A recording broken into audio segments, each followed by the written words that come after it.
Hi friends, we are going to solving this question देखते हैं।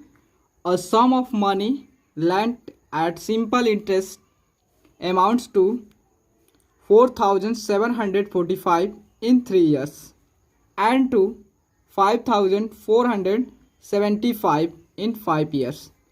Find the sum and the rate percent per annum.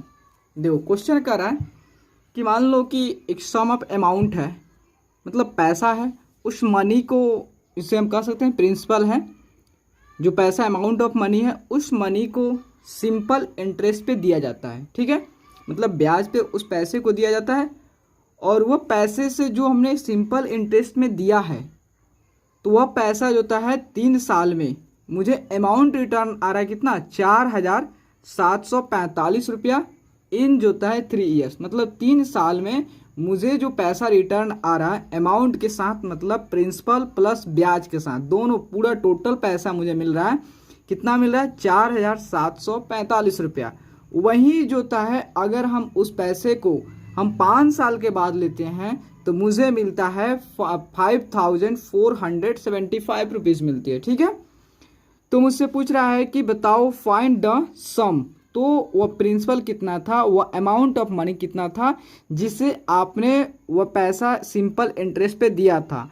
Simple interest पे दिया था जो कि आपको 3 साल में टोटल पैसा आपका अमाउंट इतना मिल रहा था, 5 ईयर में आपको इतना मिल रहा था। ठीक है, तो आपको वह प्रिंसिपल बताना है और आपको बताना है कि रेट बताना है, किस रेट पे उस पैसे को आपने दिया था, तो वह रेट को भी कैलकुलेट करनी है। ठीक है, तो सबसे पहले हम क्या करेंगे, सबसे पहले जो भी गिवन डाटा है वो सारे गिवन डाटा को हम क्या कर लें, लिख ले रहे हैं। ठीक है, तो गिवन डाटा में क्या क्या दिया हुआ है, गिवन डाटा में जो है आपका जो है अमाउंट इन दिया है, अमाउंट इन 3 ईयर्स। ठीक है, अमाउंट इन 3 ईयर्स, 3 साल में जो भी आपने पैसा दिया है इंटरेस्ट पे, उस पैसे से जो भी इंटरेस्ट आ रहा है 3 साल में कितना आ रहा है, वह आपका आ रहा है 4,745 रुपीज़ आ रहा है। मतलब अमाउंट मतलब समझते हो, अमाउंट मतलब जो होता है आपने जो पैसा उसे दिए हो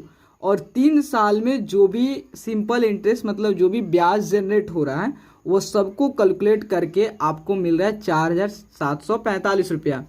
वहीं जो था अगर आप उस पैसे को 5 साल के बाद लेते हो तो आपका जो अमाउंट आता है इन 5 ईयर्स। ठीक है, 5 साल में जो पैसा आता है कितना आता है, 5,475 रुपीज़। ठीक है, तो देखो, तो आपको निकालना है, क्या फाइंड आउट करना है, आपको फाइंड आउट करना है पी फॉर प्रिंसिपल। ठीक है, आपको प्रिंसिपल फाइंड आउट करना है और सेकंड में रेट फाइंड आउट करना है। ठीक है, किस रेट में आपने पैसा दिया था ताकि जो है आपको 3 साल में इतना पैसा मिला और 5 साल में इतना पैसा मिल रहा है। ठीक है, तो आपको पी कैसे निकालोगे, एक बात समझना। देखो, आपने जो भी किसी को इंटरेस्ट पे पैसा दिए हो, ठीक है, किसी को भी सिंपल इंटरेस्ट पे आपने किसी को पैसा दिया है और वे पैसा जो होता है आपने जो पैसा दिया है वो क्या है, एकदम तो मतलब ये 3 साल में भी वही आपका पैसा होगा,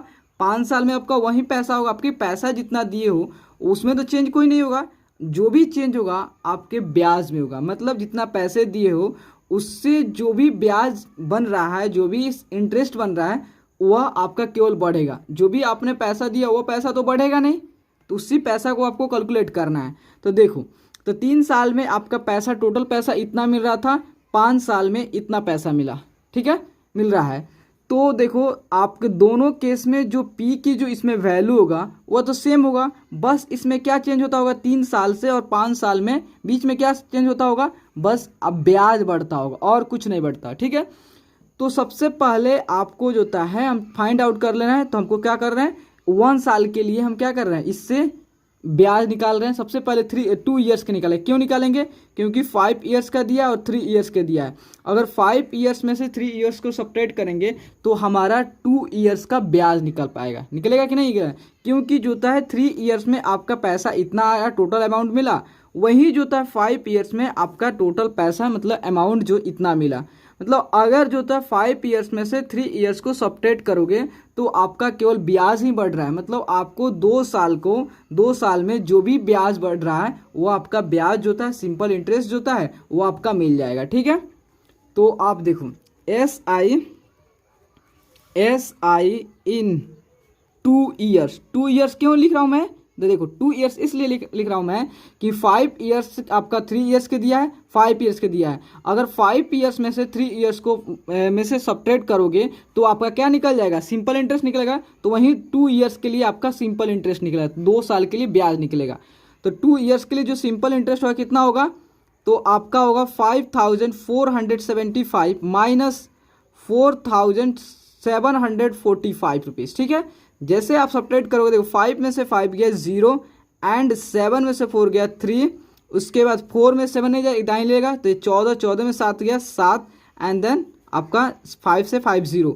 मतलब जो है 2 साल में जो आपके पैसे में जो इंटरेस्ट का जो भी इंक्रीमेंट हुआ है कितना हुआ 2 साल में 730 रुपया हुआ है। ठीक है, तो हम क्या कर रहे हैं 1 ईयर के लिए निकाल रहे हैं। ठीक है, तो SI इन 1 ईयर्स। ठीक है, SI इन 1 ईयर, मान लो तुम्हारा 2 साल में 730 रुपया हुआ है, ब्याज आपका हुआ है, तो 1 साल में कितना होगा, अगर 2 साल में इतना तो 1 साल में कितना, 2 से डिवाइड कर दोगे तो आपका 1 साल निकल जाएगा। तो जैसे आप डिवाइड करो कितना होगा, तो आपका 3 दूना 6, उसके बाद 1 बचा 1 और 3 13 में 6 दूना 12, 12 और 1 बचा 1 और 0 10 हुआ, तो 5 दूना 10। मतलब जो था 1 साल में जो ब्याज आएगा कितना आएगा 365 रुपया आएगा। ठीक है, 1 साल का ब्याज आएगा 365 रुपया आएगा। तो देखो अगर आप निकालते हो 3 ईयर्स का ब्याज निकाल लेते हो, देखो पहले समझो आपका 3 ईयर्स का अमाउंट भी दिया है कि नहीं, अमाउंट भी दिया है।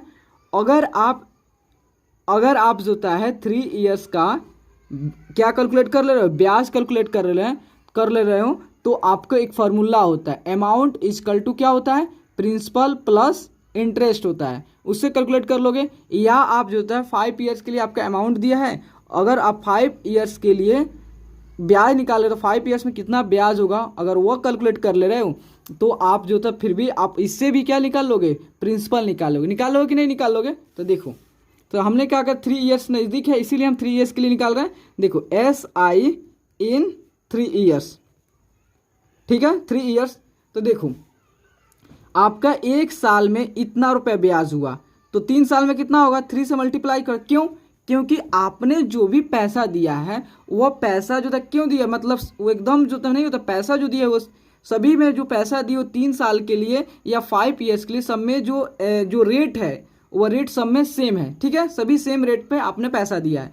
तो आप 1 साल में अगर आपका इंटरेस्ट इतना आ रहा है तो 3 ईयर में सभी ईयर में सेम इंटरेस्ट आएगा। मतलब अगर 3 से मल्टीप्लाई कर देते हो तो आपका 3 साल का इंटरेस्ट निकल जाएगा। अगर 5 से मल्टीप्लाई कर देते हो तो 5 साल का आपका ब्याज निकल जाएगा। ठीक है, तो 3 से मल्टीप्लाई करते हैं तो देखो 5 तिहाई 15, उसके बाद 6 त्रिका 18, 18 1 19 और 3 9 1 10, मतलब 1095 रुपया जो आपका ब्याज हो रहा है 3 साल में। 3 साल में जो आपका ब्याज आ रहा है मतलब इंटरेस्ट आ रहा है 1095 रुपया आ रहा है। ठीक है, तो देखो आपका 3 ईयर में कितना आया, SI जो आया वो आया 1095 रुपया का, 1095 रुपया ब्याज आ गया। ठीक है, और 3 ईयर्स में आपको अमाउंट की वैल्यू भी इवेल्युएट है।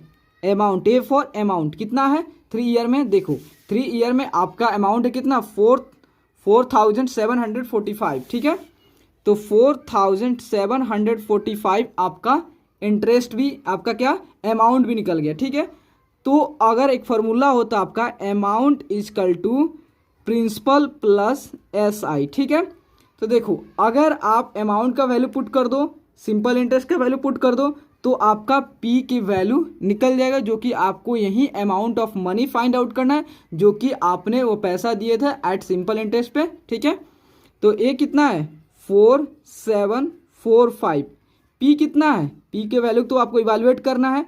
SI कितना है आपका 1095, देखो 4745 इधर आपका प्लस इस साइड आएगा तो माइनस हो जाएगा। ठीक है, देन इक्वल टू P। तो देखो 5 में से 5 गया 0 एंड जो था ये कितना हो गया आपका 4 में से 9 एक दाहिने लेगा 14, 14 में से 9 हो गया आपका 5, ठीक है।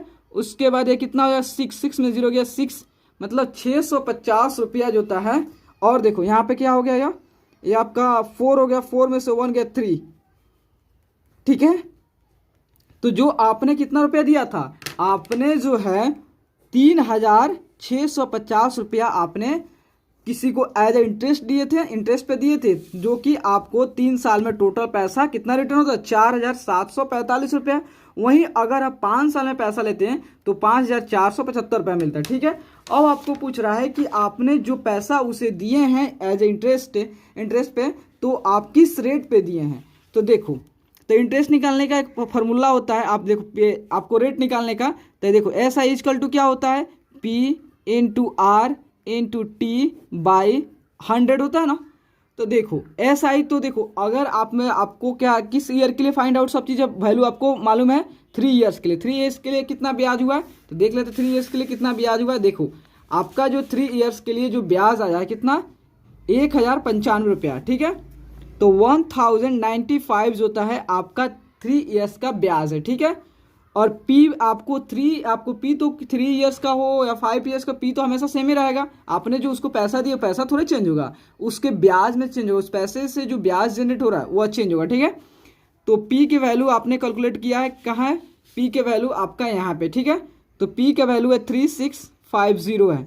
और आपको कैलकुलेट क्या करना है, आर कैलकुलेट करना है, किस रेट पे आप उसे पैसा दिए। और देखो आपने जो ये ब्याज निकाले हो कितने साल के लिए है, ये 3 ईयर्स के लिए, देन आपका टाइम कितना है 3 ईयर्स के लिए बाई आपका 100, ठीक है।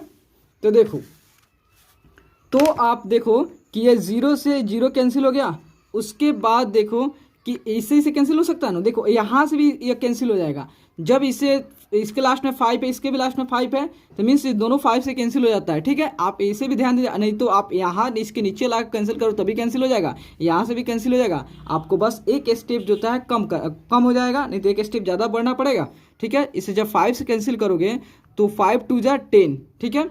उसके बाद 5 1 जा 5, उसके बाद कितना 4 और 5 45, 9 बचे 45, ठीक है। और इसे तो 7 बचे 35, 1 बचा 1 और 5 15, 3 बचे 15, ठीक है। उसके बाद देखो ये देखो तुम्हारा 9 1 10 10 2 12, मतलब अगर इसे ऐड करने पर अगर 3 के टेबल्स में आ जाता है तो मीन्स ये 3 से कैंसिल हो जाएगा, ठीक है। तो देखो 3 से इसे कैंसिल करोगे 7 त्रिका 21, उसके बाद 3 त्रिका 9, देखो 73 कैंसिल हो गया। आपका 10 इधर है तो क्रॉस मल्टीप्लाई करोगे तो 10 आपका इधर चल जाएगा। देन आपका r इक्वल टू 10, मतलब कितना आपका r जो होता है, तो देखो रेट किस रेट से दिया आपका 10% के रेट से आपने पैसा दिया है। और कितना रुपया दिए थे, प्रिंसिपल जो है कितना 3650 आपने प्रिंसिपल दिया था, ठीक है। एक बार आपको समझा दूं, देखो एक बार और समझा दूं, आपको समझ में आ जाएगा। देखो मान लो कि आपने सम अमाउंट कुछ पैसे जो है कुछ में से एक डेफिनेट अमाउंट में पैसा जो था, आपको पैसा के बारे में आपको वही पैसा निकालना है कितना आपने पैसा दिया था, ठीक है। तो मान लो एक डेफिनेट अमाउंट ऑफ मनी जो होता है, एक जो होता है अमाउंट ऑफ मनी आपने किसी को दिया जाता है एज ए इंटरेस्ट, मतलब ब्याज पर दिया जाता है। तो 3 साल के बाद अगर वो पैसा रिटर्न होता है एज ए अमाउंट, मतलब अमाउंट के रूप में, मतलब उससे आपका पैसा भी प्लस ब्याज भी, अगर सभी टोटल पैसा मिलता है आपको 3 साल में, तो आपका अमाउंट कितना मिलता है 4745। लेकिन अगर वही जो होता है पैसे को, जो प्रिंसिपल को अगर आप 5 साल में लेते हो तो आपका टोटल पैसा आपको मिलता है 5475 रुपया, ठीक है, 5 साल में। तो आपसे पूछ रहा है कि आपने कितने पैसा दिए थे उसे जो ब्याज पे, ताकि आपको जो होता है 3 साल में टोटल पैसा आपका इतना मिल रहा है, वहीं 5 साल में इतना मिल रहा है, ठीक है। तो आपको पी निकालना है, प्रिंसिपल निकालना है, और जो होता है आपको किस रेट पे उसे पैसा दिए थे वो आपको कैलकुलेट करना है। तो देखो हमने निकाला है कि जो भी 3 ईयर्स में जो अमाउंट जनरेट हो रहा है आपका इतना मिल रहा है टोटल अमाउंट, और वहीं 5 ईयर्स में इतना आपको मिल रहा है, ठीक है। तो देखो दोनों केस में आप 3 ईयर्स में पैसा लो तो या 5 ईयर्स में पैसा लो, तो आपने जो प्रिंसिपल दिया है, जो भी अमाउंट ऑफ मनी दिया है, वो दोनों केस में सेम रहेगा। बट उसमें क्या चेंज आएगा, बस उसमें यही चेंज होगा कि आपके जो भी पैसा दिए हो उस पैसे से जो भी आपका ब्याज बढ़ रहा है वही चेंज होगा। मतलब कि अगर जो होता है 5 ईयर्स में से 3 ईयर्स सब्ट्रैक्ट कर दोगे तो मीन्स आपका 2 ईयर्स का ब्याज निकल जाएगा, ठीक है। तो 2 ईयर्स का आपका ब्याज, 2 ईयर्स में आपका ब्याज इतना आया, ठीक है। तो देखो आपने तो सभी पैसा जो होता है सेम रेट पे दिया है, या ये नहीं कि इस साल के लिए अदर रेट में दिया है अगले साल में दूसरा रेट पे दिया है पैसा, नहीं, सभी जो होता है जितना भी पैसा दिए हो, या 3 साल के अंदर लो या 5 साल के अंदर हो, आपका जो पैसा जो है रेट जो आप जिस रेट पर दिए हो रेट आपका सेम है, ठीक है। तो 1 ईयर्स के लिए आप निकालना चाहोगे तो 2 से डिवाइड कर दोगे। देन 3 ईयर्स के लिए निकालना है, 3 ईयर्स के लिए किस निकाले हैं, क्योंकि आपको 3 ईयर्स के लिए अमाउंट की वैल्यू दिया है। अगर आप 3 ईयर्स के लिए ब्याज निकाल लेते हो तो 3 आपने क्या फाइंड आउट कर लोगे, प्रिंसिपल फाइंड आउट कर लोगे, ठीक है। अगर आप 5 ईयर्स के लिए निकालना चाहते हो तो 5 ईयर्स के लिए ब्याज निकाल लो, और 5 ईयर्स के लिए आपका अमाउंट दिया है तो आपका पी उससे भी कैलकुलेट हो जाएगा, ठीक है। तो आपने 3 ईयर्स के लिए आपने निकाल लिया, 3 ईयर्स में आपका जो ब्याज जनरेट होगा इतना होगा 1095 रुपया, और 3 ईयर्स में जो आपको टोटल पैसा मिलता था 4745 रुपया। इसके हेल्प से एक फॉर्मूला होता है A equal to P plus S I होता है, उसके हेल्प से आपका ए का वैल्यू कैलकुलेट हो गया। जब जैसे ही आपका ए का वैल्यू कैलकुलेट हुआ उसके बाद आप जानते हो सिंपल इंटरेस्ट का फॉर्मूला होता है, तो आपको 3 ईयर्स के लिए आपको सिंपल इंटरेस्ट भी पता है, टाइम तो आपको पता है 3 ईयर्स के लिए है, तो उसके हेल्प से हमने क्या फाइंड आउट कर लिया, रेट फाइंड आउट के लिए कि 10% रेट से उसे पैसा दिया, ओके। तो प्लीज़ दोस्तों अगर आपको वीडियो अच्छा लगे और आपके लिए हेल्पफुल है तो प्लीज़ चैनल को लाइक एंड सब्सक्राइब प्लीज़ जरूर करें, ओके। Thank you friends.